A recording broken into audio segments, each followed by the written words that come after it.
Buenos días, presidente. Buenos días a los secretarios aquí presentes, a la gente que nos escucha y, por supuesto, a la gente que nos ve fuera de nuestras fronteras. Soy Marco Antonio Olvera, del canal México News World y del periódico local en mi estado, Hidalgo News. Presidente, durante sus campañas rumbo a la presidencia de la República, su lema principal era el combate a la corrupción. El 1 de julio del 18, pues obviamente llega usted a la primera magistratura de este país después de 3 intentos. Pero durante estos 4 años se ha combatido la corrupción. Hay claras evidencias donde la corrupción se está combatiendo, pero no así la impunidad, presidente.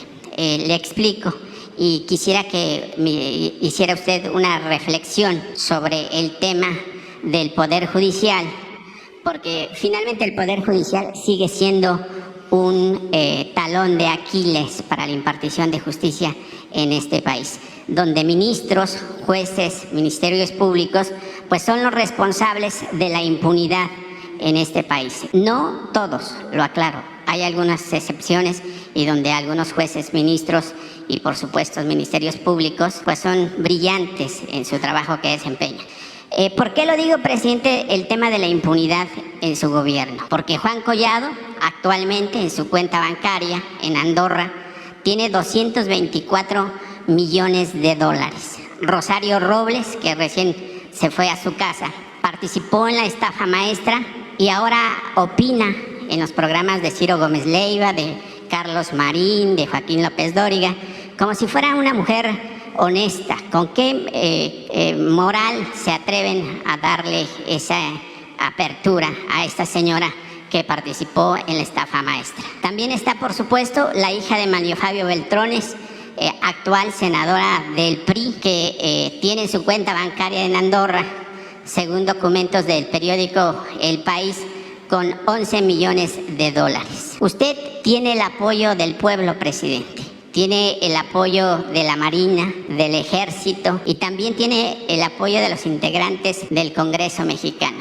¿Qué lo hizo virar para no intervenir, para no trabajar en coayudancia con el presidente de la Suprema Corte, para hacer una limpieza de este Poder Judicial que está podrido, presidente? Y las víctimas, pues hay miles. Hay gente que está encarcelada de manera indebida. Hay gente que se robó un pastelillo y está en la cárcel. Hay indígenas que están en la cárcel por no saber hablar español y siguen ahí purgando penas muy largas. Obviamente también es ahí el tema de los ministerios públicos, de los jueces. Nada más le voy a poner uno de los 1000 casos que hay en las cárceles mexicanas. Se trata del joven Edwin Alberto Plaza Rodríguez, que fue detenido el 2 de diciembre en el filtro Puente Colombia en Nuevo León, donde lo bajaron de un autobús en el que se trasladaba por elementos de la Fuerza Reacción Coahuila. Posteriormente, sin obviamente verificar si era culpable o no de los delitos que ahora voy a mencionar, lo metieron al Ceferezo de Piedras Negras. Posteriormente lo trasladaron a Gómez Palacio, Durango. Después, y actualmente lo tienen en el Ceferezo de Torreón, Coahuila. Tiene el expediente 5570, y lo acusan de delitos de crimen organizado y secuestro. Ahora el juez le dice que acepte la culpabilidad de estos delitos, que le darán 30 años de cárcel y que después en 15 años va a salir del reclusorio. Presidente, ¿cuál es ese mensaje? ¿Cómo podemos limpiar? ¿Usted por qué viró en no participar para la limpieza del Poder Judicial? Porque le vuelvo a reiterar, usted tiene el respaldo del pueblo. Su gobierno ha hecho énfasis en el combate a la corrupción y hay evidencias que se ha combatido la corrupción, pero la impunidad sigue a flor de piel. Pareciera que los delincuentes de cuello blanco se siguen burlando de México. Pareciera que los delincuentes de cuello blanco pues se siguen paseando por las playas de Europa con carros Ferrari. Ahí también está Romero de Champs, que también sigue en el limbo el caso de este señor que llevó casi a la quiebra a Pemex, presidente. Le voy a dejar aquí, aprovechando que está la secretaria Rosa Isela, todo el caso de este joven para que obviamente si pueden auxiliarle, si pueden ver qué pasa con este tema. Pero yo quisiera saber una reflexión sobre el tema, presidente. Bueno, ya he hablado del tema. Yo soy un convencido de que el principal problema de México era la corrupción. Y sí, continúa habiendo corrupción, pero ya no es lo mismo. Antes el gobierno estaba orientado por entero, por completo, al saqueo, a la corrupción. Decía Tolstoy que un Estado que no procura el bienestar del pueblo no es más que una banda de malhechores. Y así estábamos, porque siguen habiendo estas injusticias. Pero ya la corrupción es delito grave, que no lo era. Ya no se condonan impuestos. Estamos hablando de 200, 300 mil millones al año de condonación de impuestos. Los de arriba no pagaban impuestos. Me canso de decirlo, porque además puedo probarlo. Las grandes empresas, los bancos, no pagaban impuestos. Y si pagaban, se los devolvían. Todo eso ya no existe. Ya no hay los jugosos contratos que se entregaban a empresas constructoras o a proveedores. Eso se terminó. Bueno, ya como aquí se explicó, aunque todavía no estamos satisfechos, porque era algo que estaba muy arraigado, como toda la corrupción. Ya no se roban la cantidad de gasolinas que se robaban en el periodo neoliberal. Se robaban pues hasta 80,000 barriles diarios de gasolina. Ahora se están robando 5,000. No estoy a gusto con eso, pero de 80,000 a 5,000.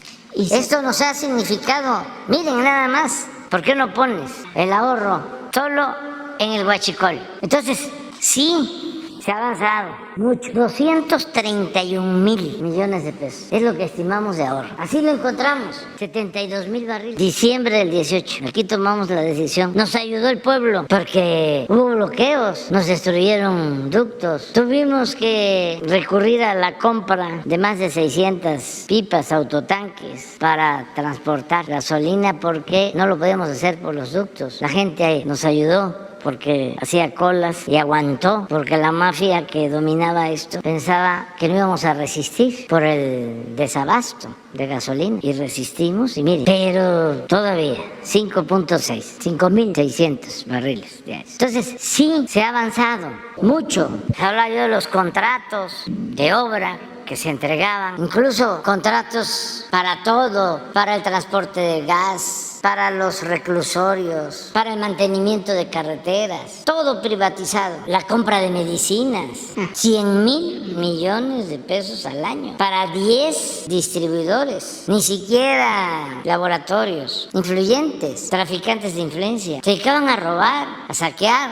Ahora lo estamos constatando, porque están con mucho coraje y se obnubilan y han desatado campañas de desprestigio, guerras sucias, cuando no es el plan del señor X, es el plan Chachalaca, o el plan Guacamaya, o el plan Sopilote, o el Pejelic.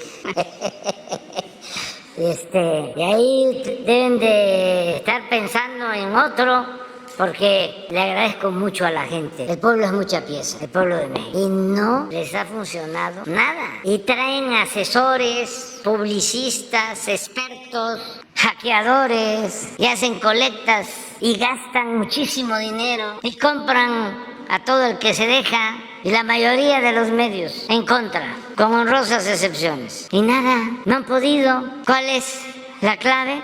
Lo que tú mencionabas, no permitir la corrupción, no permitir la impunidad y atender a la gente, pero el apoyar a los pobres, apoyar al pueblo. Pero el actuar de los ministerios públicos, yo sé que hay división de poderes, presidente, y lo tengo claro y la Constitución lo establece, pero ellos cobran, están jueces de 15, 20 años y siguen una impunidad terrible. Es que se trata de un proceso de transformación. ¿Qué es lo que pasaba? Había un proceso de degradación progresivo. En esencia, padecíamos de una decadencia, no solo de una crisis, sino de una decadencia, algo que afectaba lo económico, lo social, lo político, lo moral lo ético. Por eso es una decadencia. ¿Cómo enfrentar una situación así? Pues solo con una transformación, arrancando de raíz la corrupción, iniciando una etapa nueva en la vida pública del país. No había otra opción. Si eso no se hubiese realizado, se hubiese seguido hundiendo el país y tendríamos no solo una crisis económica, una crisis de bienestar social, tendríamos una crisis de ingobernabilidad. Entonces se necesitaba esta transformación, acabar con privilegios y poner como protagonista principal al pueblo de México, por el bien de todos, primero los pobres, porque solo así funciona un verdadero gobierno democrático, solo así se puede sostener un gobierno que busca una transformación, apoyando al pueblo para que en consecuencia, en correspondencia, el pueblo apoye a su gobierno. Esa es la clave. Por eso no aplica Goebbels, no funciona, se acabó todo eso y espero que nunca más regrese el que los medios de información, el cuarto poder, un grupo de presión que sometía a autoridades corruptas. Llegaron al extremo de ellos elegir, de ser los grandes electores y de imponer autoridades, de ser de un lado o manipulando al pueblo. Eso ya cambió, porque ha cambiado mucho la mentalidad de nuestro pueblo. Pero es un proceso y es que todavía no ha terminado de morir lo viejo y no ha terminado de nacer lo nuevo. Estamos sentando las bases, pero vamos a cumplir 4 años. Sí. En diciembre. Son 4 años, a usted nada más le faltarían 2, pero ha trabajado 8 porque casi trabaja 20 ya horas. Estoy seguro que voy a entregar la estafeta a quienes van a continuar. Estoy seguro de eso, eso me tiene muy contento, porque no va a haber marcha atrás, lo que diga mi dedito. No, ya no van a regresar los corruptos, no les van a funcionar sus campañas publicitarias, su guerra sucia. Ya se echó a andar este proceso, pero lleva todavía más tiempo. Nos faltan 23 meses, menos de 2 años, pero vamos a hacer todavía muchas cosas y estoy muy contento porque hay relevo a la vista. Eso pues es una garantía de que vamos a seguir adelante transformando al país. Yo ya no voy a estar porque me voy a retirar, entrego la banda finales de septiembre y me jubilo y políticamente desaparezco, no vuelvo a opinar. No quiero ser cacique, caudillo, líder moral. Ya no puedo dar consejos, no voy a hablar de política, ni siquiera con mis hijos, con mi familia, nada. Ya termino mi ciclo y ya van a venir otros.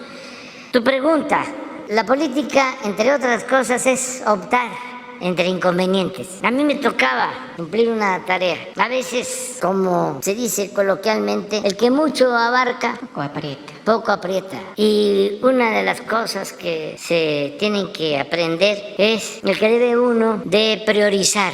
Hay 1000 problemas, grandes, graves problemas nacionales. A ver, de todos estos, ¿cuáles son los esenciales? Combate a la pobreza y seguridad. Por ejemplo, el combate a la pobreza, el combate a la inseguridad, el combate a la corrupción, el garantizar el bienestar, la felicidad del pueblo. Entonces, hay otras cosas que son importantes, pero que no se pueden resolver en el corto, en el mediano plazo. Por eso, algunos gobernantes que tienen éxito y cuentan con el apoyo de la gente y saben de que pueden hacer más, han optado por la reelección. Pero yo no soy partidario de eso. No es solo un asunto de principio, sino que hay que demostrar en los hechos que no se tiene tanto apego al dinero ni al poder. Es que ya cuando la persona se siente insustituible y se cae en el necesariato, ya es Porfirio Díaz o Santana. ¿Qué decía Porfirio Díaz? Ya esta va a ser la última vez. Hasta el periodista Krellman lo entrevistó en 1906 y dijo que ya el pueblo estaba preparado para la democracia. Le preguntó, ¿cree usted que el pueblo de México esté preparado para la democracia? Dijo, sí. Y a los pocos días, y está documentado, su periódico favorito, que como paradoja se llamaba El Imparcial, saca un reportaje diciendo, no, ¿cómo nos va a dejar? ¿Qué va a hacer del país? ¿Y la paz? ¿Y el progreso? Le necesitamos. Y ahí van, ¿no?, las fuerzas vivas a verlo en Chapultepec, a decirle, le necesitamos. Ya salía la de, me voy a sacrificar. Otro periodo, por el pueblo y por México.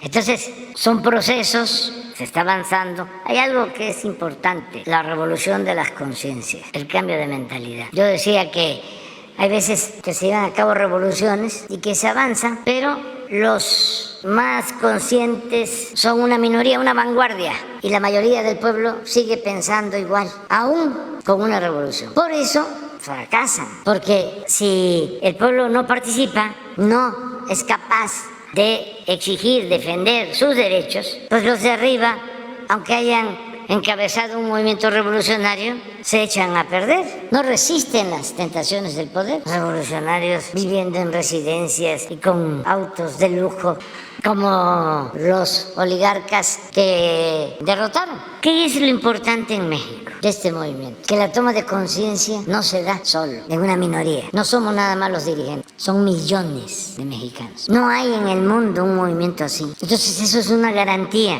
porque es un despertar ciudadano, ya una voluntad colectiva dispuesta a hacer valer sus derechos. Ese es el aporte del movimiento, de muchos, de millones. La gente ayuda, mujeres, hombres, en todos lados. Vamos a Tamaulipas y ahí está la gente apoyando. A donde visitemos, ahí está la gente. Entonces, ya eso es importante. Claro que falta lo que mencionabas de los ministerios públicos. La compañera también tiene razón. Falta, porque no todos los ministerios públicos son corruptos. Falta que tengan más elementos para poder hacer mejor su trabajo. Falta también que se vayan capacitando, actualizando en la práctica, porque es en la práctica donde se aprende más, para que sus investigaciones estén bien hechas y que no sirvan de pretexto para que los jueces las echen abajo y dejen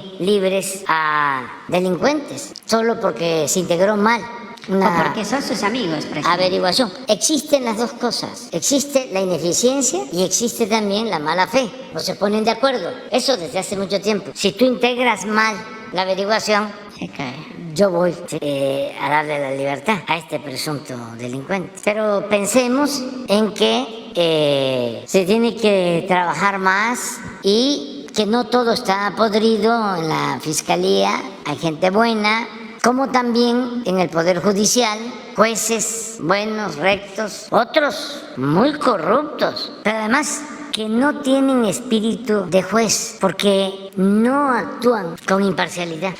Los domina su ideología conservadora. Hay jueces que están al servicio de los potentados, magistrados y desde luego ministros, afortunadamente muy poquitos, la mayoría no, pero les llega una petición de amparo de Repsol y de inmediato, o de cualquier empresa y de inmediato son como sus empleados y hasta lo hacen por gusto, no necesariamente por dinero, no es por el soborno, por la mochada, sino porque se identifican, no les gusta defender el interés público, aunque parezca increíble, les gusta defender lo personal, lo individual y sobre todo el interés económico, no el interés general, no el interés colectivo, no el interés público. Ni la nación. Ni a los pobres ni a la nación. Así hay muchos. Pero todo esto tiene que ir cambiando, se ha ido avanzando. Déjanos tu planteamiento de este joven que está detenido. Sí, presidente. Hemos estado viendo muchos casos. Es que hay cientos, decenas. Sí, muchos casos. Rosa Isela podría hasta informarnos sobre eso.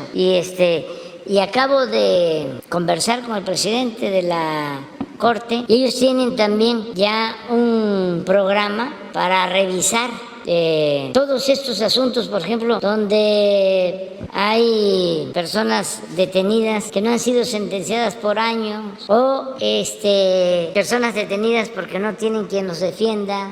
Hay algunos que no hablan el castellano. O que no hablan del castellano, ¿sí? Pero han liberado ya a muchos. Él me comentaba que en su informe próximo, al que voy a asistir, porque a eso vino, tuve pues la dicha de platicar con él, vino a invitarme a su informe, voy a asistir y él va a dar a conocer cuántos el Poder Judicial les ha dado su libertad. Desde luego faltan, él está consciente y tú podrías hablar algo de eso. Bueno, pues eso, coméntalo. Gracias.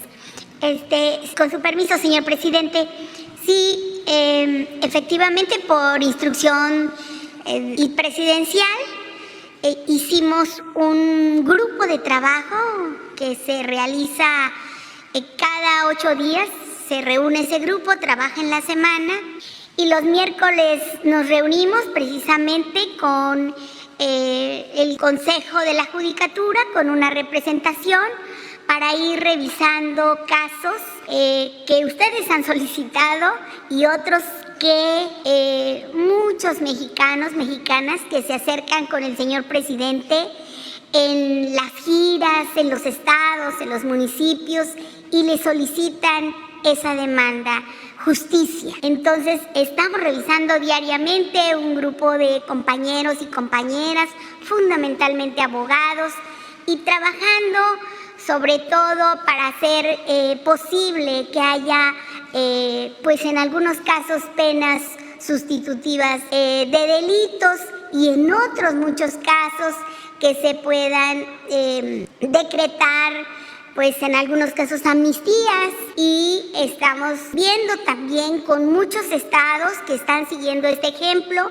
de revisar sobre todo aquellas personas que tienen muchos años en los reclusorios y en los cuales pues no hay sentencias, como aquí se informa. Yo comentaba ahorita con el señor presidente que si en días posteriores podríamos actualizar el informe de lo que él nos solicitó para septiembre y podemos tener un nuevo informe para octubre o a principios de noviembre, y que pudiéramos estar junto con el Poder Judicial y algunos otros tribunales de los estados con los cuales han estado los jueces trabajando precisamente para lograr diversas ejecuciones de penas. Entonces, nosotros quedaríamos para ver algunos otros casos que, por cierto, van avanzando, y también tenemos noticias sobre algunos planteamientos que ustedes han hecho aquí al señor presidente. Con mucho gusto.